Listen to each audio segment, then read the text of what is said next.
Am I wrong for ruining my sister-in-law's gender reveal? So I, 31 male, have 3 beautiful daughters, 7, 5, and 2, which for some reason people in my life think I'm not completely happy with. If I had $1 for every time I heard, I bet you wish you had a son, or are you ever gonna try again for a boy, I'd be a millionaire. Look, if my wife got pregnant again and had a boy, my reaction would be the same as the other 3. In my opinion, as long as your child is healthy, who honestly cares?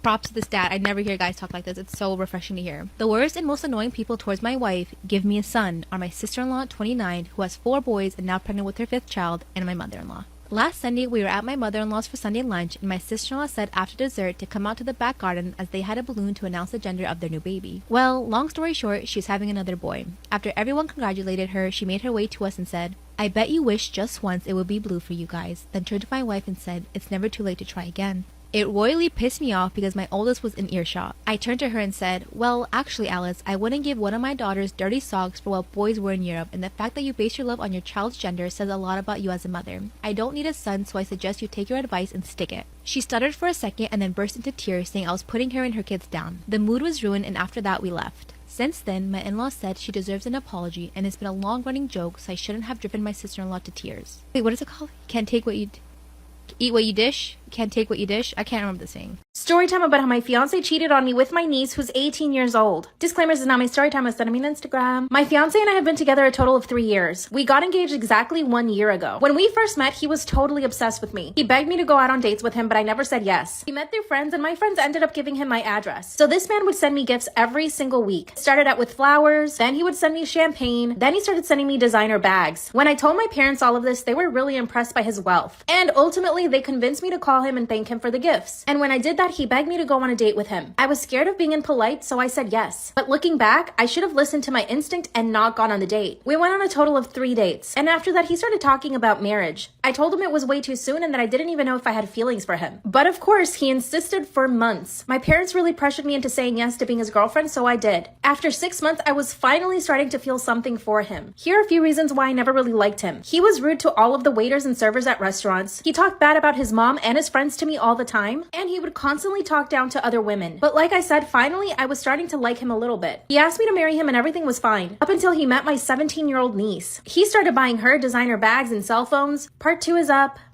Part 2 of how my fiance cheated on me with my niece. Disclaimer, it's not my story time. I was sending me on Instagram. When my fiance first met my niece, he would compliment her so much about her looks. He told her in front of my entire family that she was so beautiful and womanly for being so young. This made my family and I really uncomfortable. But my niece was super flattered. And before I knew it, he was buying her gifts. He went behind my back and bought her the latest iPhone. And then he gifted it to her at our next family event. My sister, who is my niece's mom, said no. She didn't want to accept the gift, but my niece begged her. The following weekend was my niece's birthday. That day, he gave her a Gucci purse. Once again, my sister said she couldn't accept that, but my fiance insisted. That's when he told me and my sister that he always wanted a daughter like my niece, and that he was so proud of her for doing so well in school. Obviously, he was lying. After my niece's birthday, I told my fiance to stop buying her gifts. I told him that it was incredibly inappropriate and that he needed to take them back. That's when he told me that he could do whatever he wanted and he didn't need my permission to give my niece gifts. By this point, I was falling out of love with him. This is when he started inviting my niece over to our house for dinners. He would cook lavish meals for my niece and I. This is also when he started taking her to the mall for shopping trips. And the only reason I found out was because I tracked his phone. Part 3 is up. Part 3 of how my fiance cheated on me with my young niece. When I tracked his phone, I saw that he was at the mall. I called him 5 times and he wouldn't answer his cell phone. Finally, I call my sister and I ask her if my niece is home. That's when she tells me my niece had left the house with her friends 4 hours ago. And that's exactly the amount of time that my fiance had been out of the house. I told my sister I was really concerned about the relationship between them and that we needed to look for them right away. By the way, how stupid is he not to realize that I could track him? My sister and I finally reached the mall, but they weren't inside. And we looked everywhere. We started looking through the parking garage and we finally found them. They were in his car full on making out. That's right, my 18-year-old niece and my 36-year-old fiance. My sister pulled my niece out of the car. My fiance jumped out of the car and started defending himself right away. That's when he said that my niece came on to him and that he was trying to stop her from kissing him. That's when my niece spills all the beans. She told us that for 2 weeks he had been taking her everywhere and buying her gifts, that he had even taken her to a hotel room for you know what. My sister called the cops, but the cops said they couldn't do anything about it because she was already 18. But her and I have a feeling that this all started before that. But my niece says no. My fiance, like the coward he is, he grabbed all of his stuff from my apartment that same night and left. And no, I haven't heard from him since. But I took all the money we had in our joint account. Over $200,000. Bye.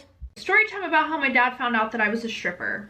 We love that for us, don't we? Wrong, we don't. So a little background information. I was a junior in college and I was 21 years old. And I go to a very expensive college. Actually, really expensive college. Not gonna lie, the only reason why I got to go to this college was because I got a scholarship. A very good scholarship.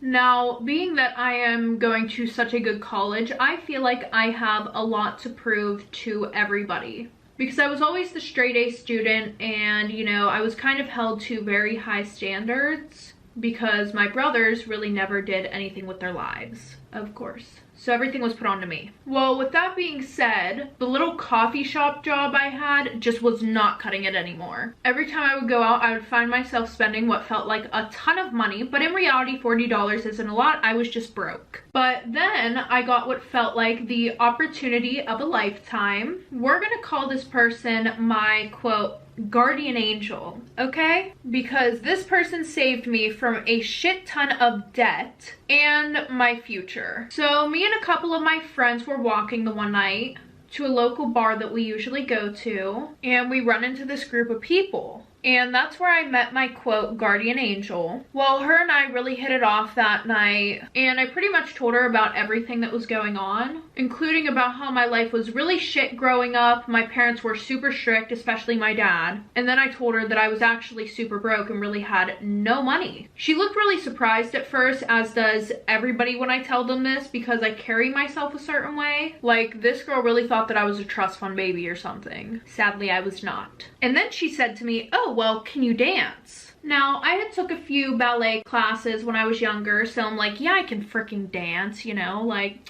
and she's like, "No, I mean, do you know how to shake your ass?" I was a little taken back, you know. I was like, I mean, yeah, like, I guess so. And then she's like, "Okay, well, you have a job." So at first, I am extremely skeptical. At first, I thought she was gonna tell me that she's a prostitute and that I was gonna be a prostitute also. But then she was telling me how she was a stripper. That kind of eased my, you know, how I was feeling a little bit. She also said that she makes more than enough money for all of her car payments, her rent, everything like that. And she was even able to take her and her boyfriend on a 2-month trip to Greece the year before.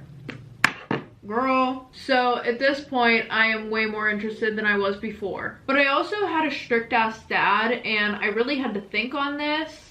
Do I shake my ass for some money? And if I do, will my dad disown me? Probably, but yeah. But anyways, I decided to give it a shot, and I started working at the strip club.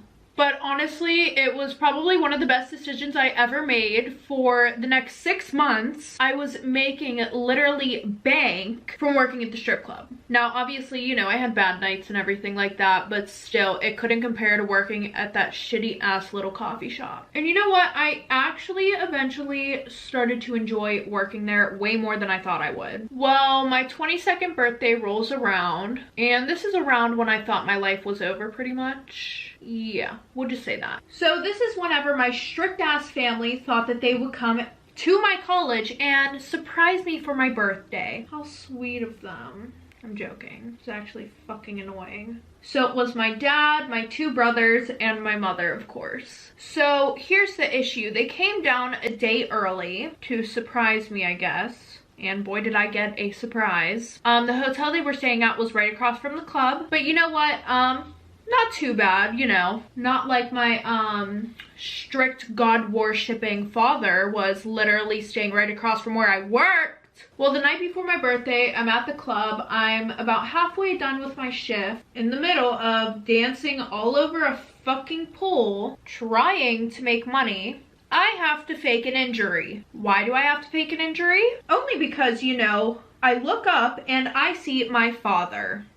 Yeah, definitely not one of my best moments. So at this point, I literally want to run off the stage and just go curl up in a corner and die. But I think of a more realistic thing to do. Fake an injury. I start limping off the stage. Once I get off the stage, I tell Sadie that I need to go home. I'm not feeling my best. I really need to leave now. Well, you know, I thought she would be understanding, but she said, fine, after your walkthrough. Now, if you don't know what a walkthrough is whenever you pretty much go on the floor and you flirt with guys, you know, kind of just talk to them and stuff, just something like that. I don't know any of this stuff. I'm not a stripper, so forgive me if I say something wrong. Correct me down in the comments if you feel the need to. So at this point, I knew it was pretty much over. I really did need this job, so I wasn't about to just walk out. And I kid you not, once in the main room, it took them 20 seconds to realize that it was me walking around. And when they saw me, they just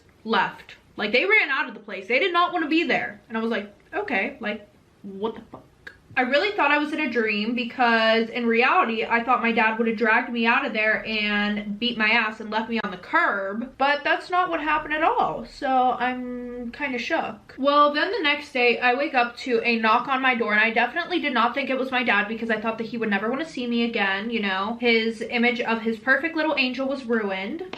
But of course, it was my whole family. They walked in, they gave me hugs, they wished me a happy birthday. Super sweet. The weird part was my dad and brothers were acting normal the whole entire time. Like, nothing ever happened. They didn't see anything, you know? They didn't walk in on me shaking some ass. So at that point, I was kind of thinking that I had a dream that it happened and it didn't really happen. I was starting to question myself. But also, I was kind of annoyed because my dad really hadn't said a word to me the whole entire time. So while we were sitting at my kitchen table, I decided to kind of make things more awkward, because my mom had told me that they all got there last night. So I asked my dad, I was like, so what did you guys do last night? Yeah, I was that person. I was kind of annoyed because none of them would even look me in the eye. My mom answered the question for them. So eventually I waited until my mom left the room so that way I could approach the situation. But before I even said a word, my dad pulled out an envelope that had $2,500 in it. And he was like, here, this is for school, and let's just forget about last night. He also ended up apologizing because he said that he didn't know how hard I was working to pay for school, but he was also really proud of me for trying to do it by myself. I was like, okay, period. But then after that sweet moment, he was like, so, you're still planning on getting a job after school, right? Like, you know, you're not, this isn't a lifetime thing. And I was like, you know, so like, way to ruin a good moment, you know. But still, he was very accepting, so I have to be appreciative of that, you know. And on the other hand, my mother actually took it worse than he did. She was telling me about how all her other friends' daughters, you know, they work here instead of doing what I do, you know. She pretty much called me a whore every time she got the chance, so, you know, we love that for me. I mean, my dad would low-key put her in her place sometimes, but, like, it was ridiculous. Okay, so story time about how I got caught sneaking out of my house. So a little background information, I was 15 years old and a freshman in high school, and this happened about a month or so before school ended. I honestly had a pretty normal life before this happened. There was nothing exciting or crazy going on, no drama or anything like that, except there was this one junior that I had a huge crush on, and we are going to call him Kevin. Kevin was known for going after freshmen. I mean, we all know that one guy, but I thought he was really interested in me. Why? Because I was stupid.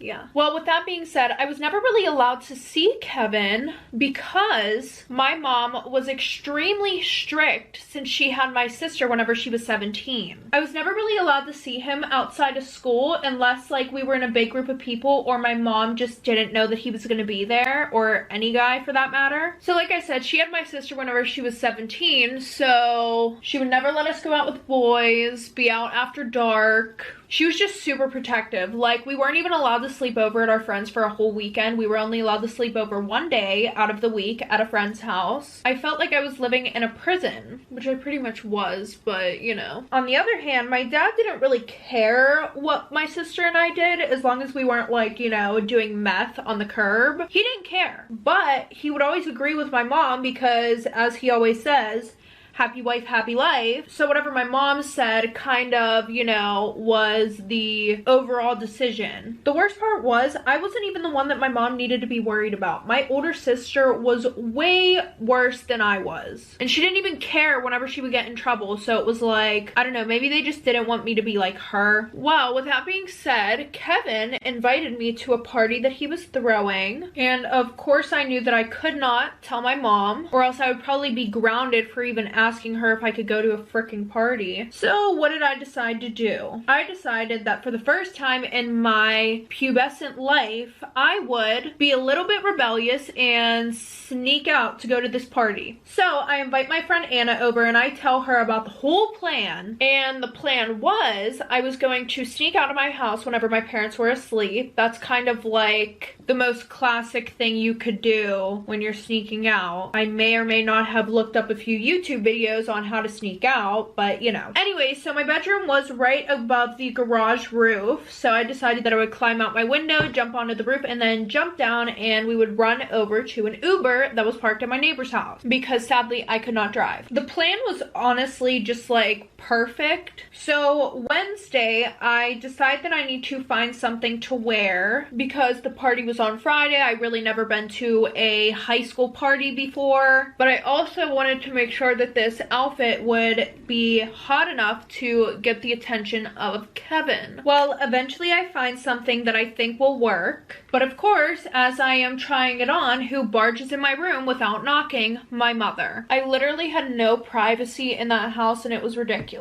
And I literally don't have a top on, no bra or anything. I'm trying on this mini skirt. Anyway, so she comes in my room and she gives me this like stank look. And she was like, where do you think you're going in that skirt? And then she says, better yet, who are you trying to let in that skirt? And I was like, what the fuck? First of all, yeah, that's how my mom was. She always thought that my sisters and I were doing something, having sex, doing drugs. She always thought the worst of us. Love that. Again with the snoring. My dog literally does not stop snoring. Yeah, I'm talking about you. Anyway, so my response was I was trying it on because Anna said that if I grew out of it, she might want it. So then she rolls her eyes and she's like, well, it doesn't fit, so I think you can give it to Anna. Like, girl, shut up. Nobody asked your opinion in the first place. Go do my laundry or something, period. That sounded a little fucked up, but still. So at that point, I start second guessing my whole entire plan. Like one time my older sister got caught smoking pot and my mom put her in some weird summer camp for kids with behavioral issues. Like what the fuck? She also sold my sister's car and got her a bus pass. So I'm not gonna lie, I was definitely nervous. I had to do my eyeliner off camera because I knew it was gonna be a fail if I did it on camera. So anyways, back to the story. So Friday night comes around. I'm super excited, texting Kevin. He's texting me about how excited he is. Anna got a ride to my house after school and we spent most of the day doing random shit. Like we went swimming for a little bit, we watched a few movies, and Anna had went to a few parties before this, but her parents were kind of strict like mine. She just had the balls to sneak out 24/7 and everything like that. So yeah. Then at 10:30 we decided to finally get ready for this party. We did our makeup, got dressed, but we had pajamas on over our party outfits just because in case my mom barged in like she usually does, we would be prepared. So around 11 o'clock, my parents turned off all the lights and we called the Uber to my neighbor's address. And as we are climbing out my window, we hear a bunch of noises sounding like another window opening, so we stop dead in our tracks. And then all of a sudden, I see that it is my sister and her two best friends who were sleeping over. So she looks at me and she's like, what the fuck are you doing? And then I look at her like, what the fuck are you doing? Because neither of us were supposed to be sneaking out. So don't ask me what I'm doing so you can go and rat to our mom about this. So it turns out that her and I were going to the same party and they were sneaking out at the same time because they saw mine and Kevin. He got me a drink, we started talking. And then he said he wanted us to have some alone time. So what did we do? We went out on the balcony. I thought this kid was going to try and make a move on me, but he didn't. He was literally like a little puss. So I decided that I was going to be the first one to make the move. So as soon as I'm about to kiss him, I hear somebody yell, "Cops are here!" Girl, the one night I decided to sneak out. The one night. This was not in any of the YouTube videos I watched on how to sneak out. So at this point, I am in a full panic mode. All I see is Anna and a bunch of other kids running. So I decide to jump off of a 10-foot, maybe 12-foot up balcony. As we're running through the woods, I see lights flashing behind us, and I hear kids getting grabbed by cops and more sirens. It was just a shit show. And all I can think about is the fact that my mom is going to murder me if I get caught. So I decide to text my sister and ask where the hell she is, because she was hooking up with some guy who parents own the house that the party was at. And she goes, "I'm hiding in the attic. Where are you?" Now, as soon as I was about to answer that text, I definitely shouldn't have been texting and running while the cops were running after us, because eventually I slipped and fell into this little creek and I cut my hand really bad on a rock. Love that for me. So while I'm like pretty much bleeding out, I'm also trying to calm Anna down because Anna cannot handle blood. So she's like about to pass out, you know. Well, once we got to the road, I realized I was covered in fucking blood all over me, all over my face. So we decide to call an ambulance, and we thought that, you know, oh, it's okay if we call an ambulance, we can just give them fake names. That's not what happened. You can't just give an ambulance a fake name, I found out, and you can't just give, like, you know, the doctors a fake name. So once the ambulance showed up, I went into shock from how much blood I was losing, and probably because I was also watching all the blood come out. And then I woke up in the hospital a little bit later. Anna was not there, but my angry ass mother was sitting in the chair next to me, and my sister was staring at me smiling because she didn't get caught. She happened to make it home in time, which I don't even know how. I really don't know how, because I could have swore that it only took us like 20 minutes to run to the street and then get to the hospital. I don't know. My mom never found out about my sister, but I was grounded for 2 months and had to wait to drive till I was 17. Okay, everybody, that is the end of today's story time. If you guys have ever snuck out, let me know down below in the comments. Did you get caught? Did you get away with it? If you guys like this video, make sure to give it a thumbs up, and if you want to see more of me, maybe hit the subscribe button down below. And if you want to know when I post my next video, make sure to click that bell. Story time about when I messed up by telling a woman on our first date that her pepper spray is useless. So a friend sets me up with this woman because she thought we have similar hobbies and similar dark humor. We met today for the first time over a coffee and tea. We were actually having a good time, or at least I thought so. We clicked right away and had a lot to talk and laugh about. After like an hour, she suggested to pay for our drinks and go somewhere else for lunch, and I happily agreed. As we were about to pay for our drinks, she started searching her purse for her wallet and put various objects on the counter because she seemed to have a bit of a mess in her purse. One of these objects was the pepper spray. I casually mentioned after leaving the coffee, I'd consider getting a different pepper spray if you plan to defend yourself. This one is quite useless. For a bit of context, I used to test various pepper sprays and tear gas in the military. We were stupid and young, but it was also kind of thrilling. And the product she had was by far the weakest and worst we tested. I just recognized the bottle because it was so bad, and I thought I should let her know that this is probably not the best option to go with. But she obviously didn't know about that because, well, we just met an hour ago. After this comment, our conversation kind of died, and she suddenly had a work emergency that she had to go to. It took me a few minutes until I realized that my comment was beyond creepy without any context. I'm definitely not used to meeting new people. Hopefully I haven't traumatized her.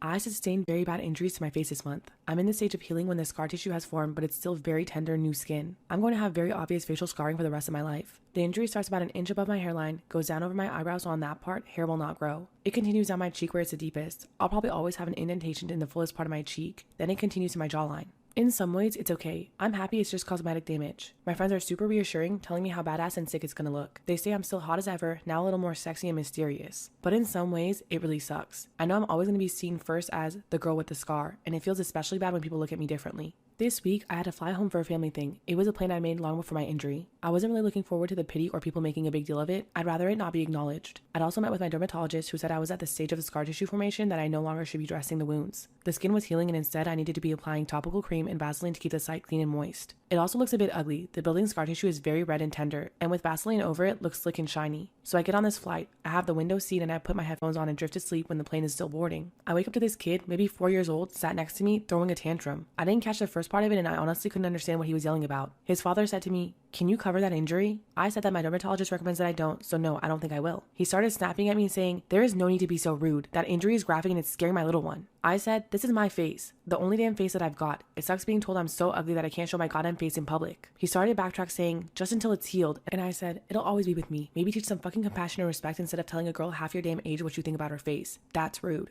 He actually got up after and I think he went to the stewardess about his seat change because a young couple came and sat next to me a few minutes afterwards. I've got to admit, I felt so low that I put on my sunglasses and had a quiet cry for a few minutes. Am I the asshole for not covering up my healing scar and for being confrontational about it?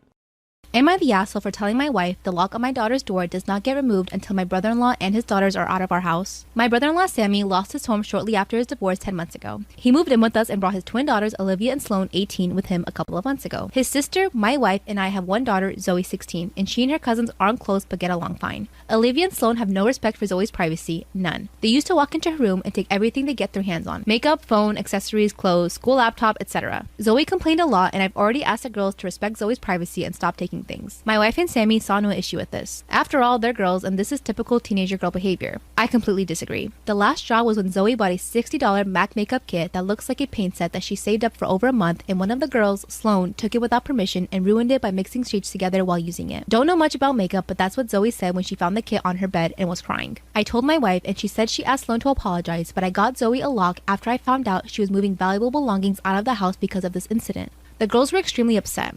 Sammy asked about it and I straight up told him. He said, "My girls aren't thieves. It's normal that girls of the same age borrow each other's stuff." He said that Zoe could easily get another makeup kit for $15 from Walmart and shouldn't even be buying expensive adult makeup in the first place, and suggested my wife take care of this defect in Zoe's personality, trying to appear older than she is. Oh, this is where the claws come out. He accused me of being overprotective and babying Zoe with this level of enablement. I told him that this is between me and my wife, but she shamed me for putting a lock on Zoe's door for her cousins to see and preventing them from spending time with her, saying I was supposed to treat them like daughters, then demanded I remove it, but I said this lock does not get removed until her brother and his daughters are out of the house. She got mad I was implying we kicked them out and said her family will hate me for this. So I reminded her that I let Sammy and his family move in, which is something her own family refused to do, so she should start with shaming or blaming them for not taking their own son and nieces and granddaughters in. If it wasn't for her family's unwillingness to help, we wouldn't be dealing with this much disturbance at home. Everyone's been giving me and Zoe silent treatment, and my wife is very much upset over this. Go dad, good for you. Am I wrong for leaving my son's wedding early after he excluded me from his speech? I have a 23-year-old son, Justin, who got married 2 weeks ago. I wasn't physically involved in Justin's childhood because his mom and I got separated and I had to travel a lot for work, so his stepdad was more available than I was. During his teenage years, Justin started having fights with me, saying stuff like I prioritize work over him and that I'm a Disney parent but was never there for the hard times even though I provided for him financially. But he claimed that it's only because the law made me, which isn't true at all, and I strongly believe his stepdad was feeding lies into him. In the past 3 years, Justin started coming around and I met his then girlfriend, now wife. When I heard that they were getting married, I decided to offer paying for the venue and Justin seemed very appreciative of it. My wife and I attended the wedding and all went well, except when Justin started giving a speech. He kept talking about his mom and stepdad and nowhere did he mention me, not even with a single word of recognition. I was hurt and devastated. I couldn't help but feel this way. I tried acting normal and kept my composure, but I felt so heavy I decided to leave the wedding early. Justin called asking why I left so early. I said I felt sick, but he kept pushing until I told him that I got upset that he didn't mention me or recognize me in his speech. He said that I was being ridiculous to get upset over that. I asked him to respect how I felt, but he argued he wasn't going to lie to make me happy. I asked what he meant because as far as I know, part of his wedding was paid for by me. He said I was unbelievable, then hung up. I called again and we fought on the phone, after which I told him that I felt unappreciated and disrespected. He said he owed me exactly nothing and then hung up. We haven't talked ever since, and my wife says I went too harsh on Justin and should apologize for disrespecting his wedding and not showing support by leaving like that.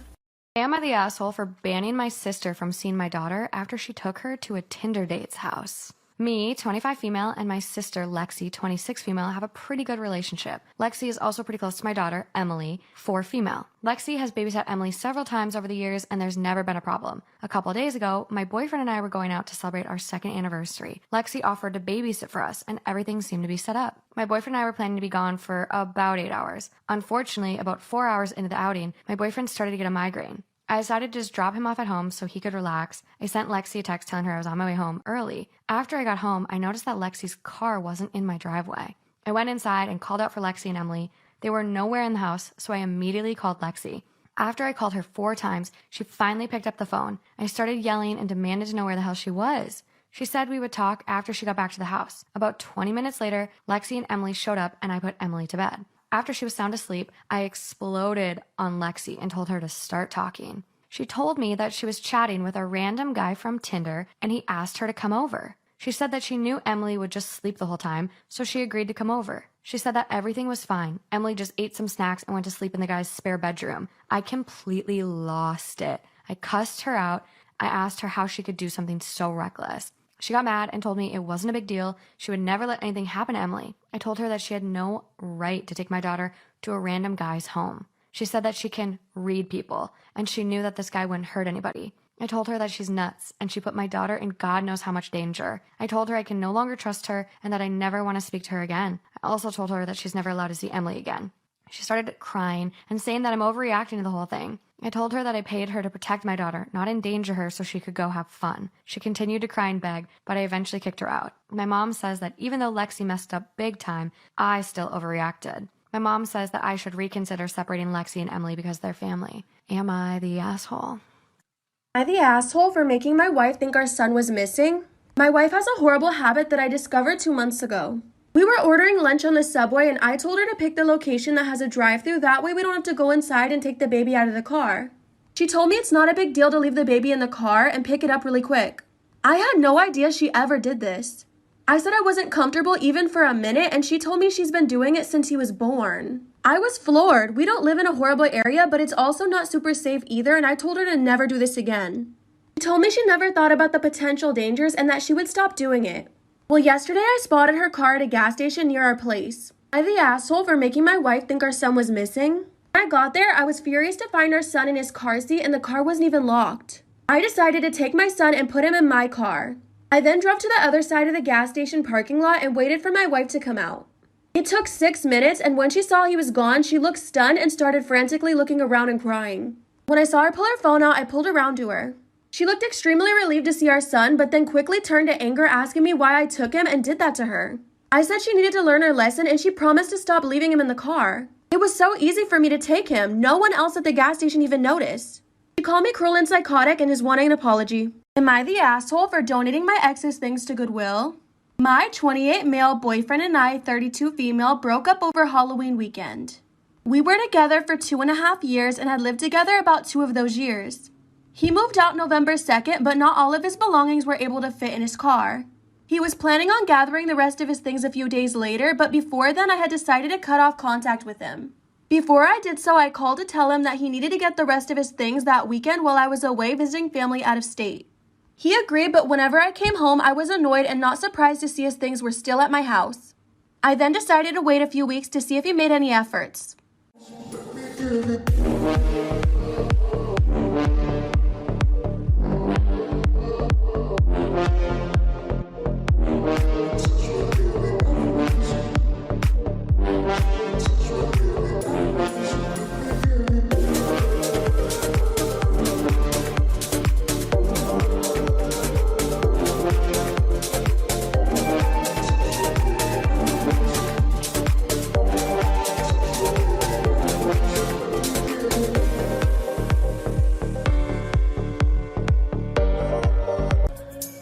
I need your love. You free my mind. I need your love. Yeah, you free my mind.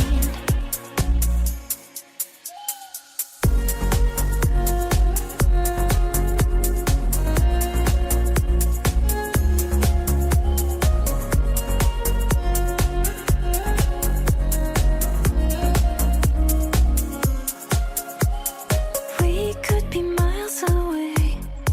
Am I wrong for ruining my sister-in-law's gender reveal? So I, 31 male, have 3 beautiful daughters, 7, 5, and 2, which for some reason people in my life think I'm not completely happy with. If I had $1 for every time I heard, I bet you wish you had a son, or are you ever gonna try again for a boy, I'd be a millionaire. Look, if my wife got pregnant again and had a boy, my reaction would be the same as the other 3. In my opinion, as long as your child is healthy, who honestly cares? Oh, props to this dad. I never hear guys talk like this. It's so refreshing to hear. The worst and most annoying people towards my wife, give me a son, are my sister-in-law, 29, who has 4 boys and now pregnant with her 5th child, and my mother-in-law. Last Sunday, we were at my mother-in-law's for Sunday lunch, and my sister-in-law said after dessert to come out to the back garden as they had a balloon to announce the gender of their new baby. Well, long story short, she's having another boy. After everyone congratulated her, she made her way to us and said, I bet you wish just once it would be blue for you guys, then turned to my wife and said, it's never too late to try again. It royally pissed me off because my oldest was in earshot. I turned to her and said, well, actually, Alice, I wouldn't give one of my daughters dirty socks for what boys wear in Europe, and the fact that you base your love on your child's gender says a lot about you as a mother. I don't need a son, so I suggest you take your advice and stick it. She stuttered for a second and then burst into tears, saying I was putting her and her kids down. The mood was ruined, and after that, we left. Since then, my in-law said she deserves an apology, and it's been a long-running joke, so I shouldn't have driven my sister-in-law to tears. Wait, what is it called? Can't take what you... Eat what you dish? Can't take what you dish? I can't remember the saying. we hate the most.